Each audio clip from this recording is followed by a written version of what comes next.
he was probably an inmate at a penitentiary, and let's not forget, they have a lot of time to kill. He was probably an inmate at a penitentiary.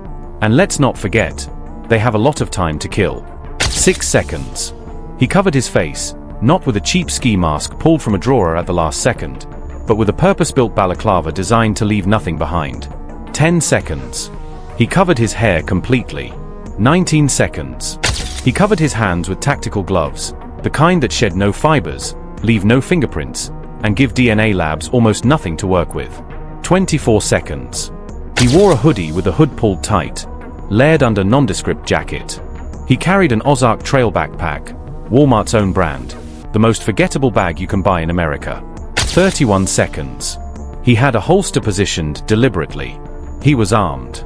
He knew exactly where that doorbell camera was. He moved toward it not in panic, not furtively, but with the calm confidence of a man who believed he owned the night. Former FBI Special Agent Brianna Fox described it as a saunter, like he was walking up to his own house. He reached up and covered the lens. He had thought of everything. Except one thing. His right wrist.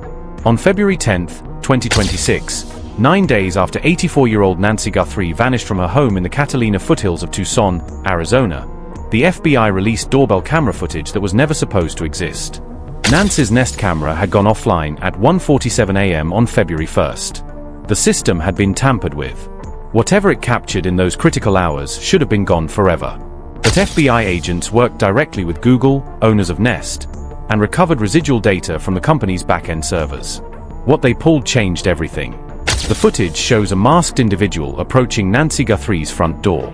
He is wearing a balaclava, tactical gloves, layered clothing, and carrying a backpack. He is armed. He reaches up and tries to obstruct the camera, first with his gloved hand, then with something else, something organic that investigators later submitted for forensic analysis. The FBI described the person in that footage as the primary suspect in the abduction of Nancy Guthrie, male, approximately 5'9" to 5'10", average build, right hand, and carrying one of the most identifiable things a human being can carry, his identity written in ink on the inside of his right wrist. Jim Clemente saw it immediately. Clemente spent decades as an FBI profiler, a supervisory special agent who built behavioral profiles on some of the most complex and disturbing criminal cases in American history. When the doorbell footage dropped, Clemente analyzed it frame by frame. He took his findings to Fox News Digital and to News Nation. What he said next was chilling in its precision. "I believe he has a tattoo on the underside of his right wrist. Those are all really big mistakes for somebody who took so many precautions," Clemente explained. He revealed a tremendous amount. So he's not a professional. Think about what that assessment really means. This is a man who covered his face, his hair, his hands, his silhouette. He arrived under cover of darkness. He caused the camera to go offline. He chose an untraceable bag, an unremarkable jacket, a holster designed for concealment. By almost every visible metric, he prepared thoroughly. And yet one of the most experienced FBI profilers in the country looked at that same footage and concluded this was not the work of a true professional. His eyes, his eyebrows, his eyelashes, and some mustache hair remained exposed. Hair that could have fallen out. Because a true professional doesn't just cover the face. A true professional covers the entire biography. And the biography of this individual, the specific story written in ink on his skin, was left on camera for the world to see. Clemente identified it publicly. He pointed directly to the suspect's right wrist in the footage and told Fox News Digital that tattoo, if it is a tattoo, will be able to help them rule in and rule out people. Certainly, it will help the public. Rule in and rule out. That is not television commentary. That is investigative language. Clemente is describing an operational tool, a filter that can take a suspect pool from millions of people down to thousands, from thousands to hundreds, and from hundreds potentially to one. He also noted the suspect is probably in his 30s or 40s. The way he moved, his gait, his posture, he didn't seem like a man in his 50s or 60s. And because he was not a professional, he almost certainly exhibited pre-offense and post-offense behavior that people around him can see. Sudden stress. Unexplained absences. Behavioral changes. Changes in appearance. Clemente described a human being who is running right now, just not fast enough. Let's build this profile completely, because every piece of clothing, every movement, every mistake in this footage is being traced simultaneously. and the tattoo is only one of the threads investigators are pulling with relentless focus. The FBI stated the suspect is male, 5'9" to 5'10", average build. Those measurements came from forensic reconstruction using the known dimensions of Nance's porch and doorway as reference points. The backpack was identified by analysts as an Ozark Trail Hiker Pack, a 25-liter model from Walmart's private label outdoor brand, sold exclusively at Walmart. That means every Walmart with surveillance cameras within a reasonable radius of Tucson becomes a potential goldmine for purchase data, loyalty cards, employee recollections, and transaction records. The gun and holster are also under active identification. Investigators are working to pinpoint the exact model of the firearm and the specific holster type, both visible in the footage. The holster position itself has been described as unusual by multiple analysts, and unusual positioning can become a behavioral signature. The gloves, black tactical style, one of which was later recovered approximately 2 miles from Nance's home. Forensic teams tested the DNA from inside that glove against CODIS, the FBI's national database containing nearly 27 million profiles of convicted offenders.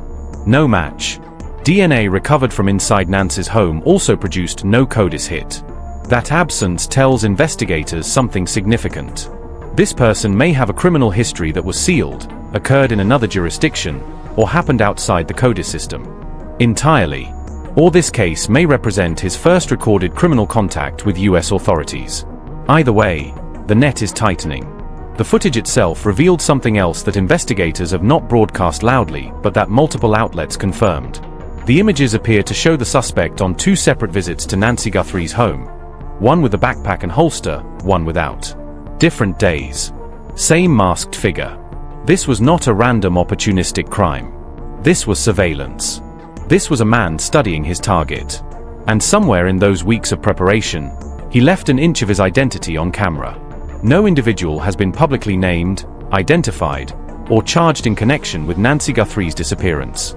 Everything in this analysis reflects expert opinions and publicly available information, not official conclusions. We report what named experts have said on the record. Darren Rosa, known in the industry as the Dude, operates Rising Dragon Tattoos in New York City. He has spent 30 years mastering the craft of ink. He is not a law enforcement analyst. He is a craftsman who understands exactly what tattoo placement, style, and execution communicate about the person wearing it. Rosa was given a zoomed-in screen grab from the FBI footage, just a fragment of ink visible between the bottom of the suspect's sleeve and the top of his glove on the right wrist. From that sliver alone, Rosa made specific technical determinations. First, the style is black and gray. In the tattoo world, black and gray is not just a color description. It is a specific genre with origins, cultural associations, and geographic prevalence. Rosa told Nancy Grace directly, black and gray work is a very prevalent style, not only in the southwestern area, but among gangs, cartels. They like to get black and gray. He explained why that style dominates those circles. If we're talking about a tattoo done in a penitentiary, inmates don't have access to colored ink. These inmates have honed this style, this very subtle gradation of ink, to a fine art. It is considered a hallmark of those who have moved up in the echelons. High-level black and gray tattooing is status documentation, a visual record of standing within a specific hierarchy. The refinement of the technique itself carries prestige. Rosa went further. He placed the suspect geographically. This is also the style of tattooing that withstands heavy sun exposure. These people are out in the sun in the southwestern states, Arizona, New Mexico, Southern California, Texas.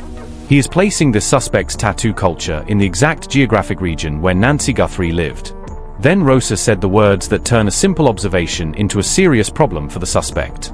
If this is all we're seeing, this is most likely the continuation of something that covers this man's entire arm. A full sleeve. Not an ankle tattoo.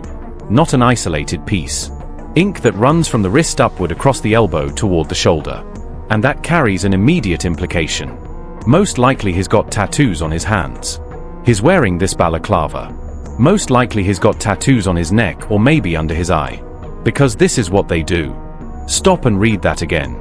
The suspect wore a balaclava in the early morning hours in Tucson, Arizona, in February, when temperatures can still be cool but not freezing. He wore tactical gloves.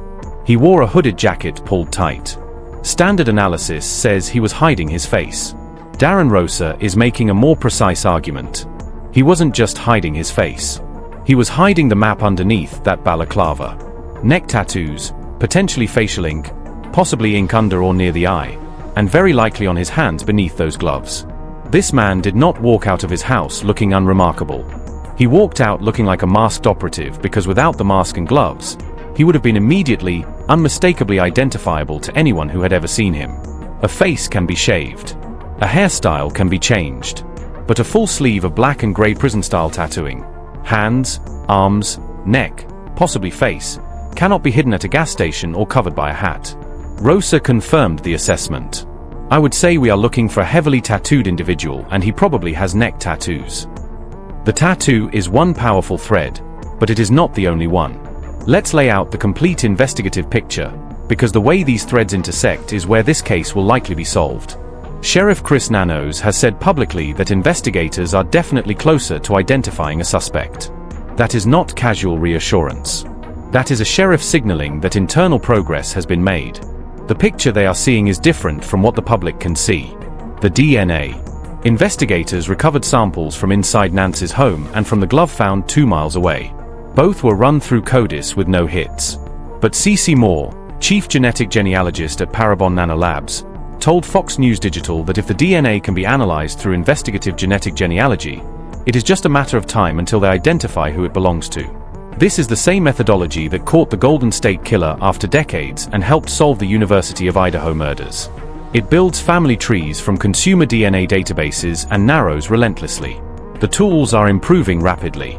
Sheriff Nanos acknowledged challenges with a mixed sample but noted that technology is advancing so fast that some issues may resolve in weeks or months. The timeline. Nancy Guthrie was last seen on the evening of January 31st after spending time with family. Her family, including Savannah Guthrie and siblings, has been fully cleared by the sheriff. But the hours leading up to her disappearance, who drove her home, who knew her routine, who understood the layout of that house, remain under careful examination. Digital forensics experts emphasize that phones are silent witnesses. Location data, cell tower pings, search history, communications, all of it can draw a direct line. Investigators are seeking data from Google and Apple.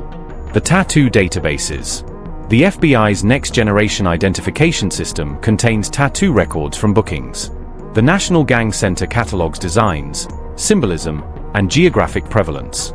Arizona, Texas, California, and New Mexico maintain their own gang intelligence databases that feed into federal systems.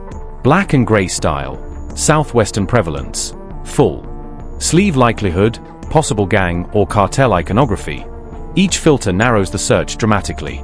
There is another thread that has received less attention. A utility box near Nancy's home was vandalized. Investigators brought in tag specialists, experts in graffiti and tattoo iconography. In gang and cartel culture, the same visual language appears on skin and on walls. These specialists read territory markings and affiliations that others dismiss as random vandalism. Their involvement aligns directly with the tattoo profile. All of these threads are converging: DNA in the genealogy pipeline, retail tracing on the backpack and clothing, gait analysis, digital forensics, tattoo registry queries, and graffiti analysis. C.C. Moore stated with professional certainty that thanks to investigative genetic genealogy, it is just a matter of time until they discover who that DNA belongs to. The FBI is offering a $100,000 reward. The Guthrie family is offering $1 million. $1.1 million for a single call that brings Nancy home or leads to an arrest and conviction. Loyalty has limits.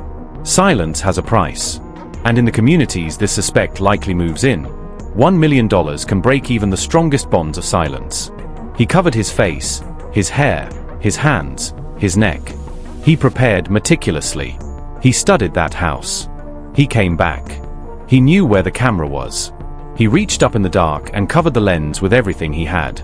He thought about every inch of himself that could give him away, except one single inch on his right wrist.